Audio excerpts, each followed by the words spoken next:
चल रही है? जवाब, नाव हवा के जोर से चल रही है। नंबर 3, नाव को सचमुच बचाने वाला कौन है? जवाब, नाव को सचमुच बचाने वाला खुदा है। क्या? क्या किया? जवाब, तिनके ने आकर नाव को छेड़ा।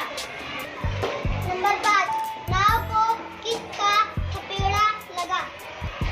जवाब, नाव को बुलबुले का थपेड़ा लगा।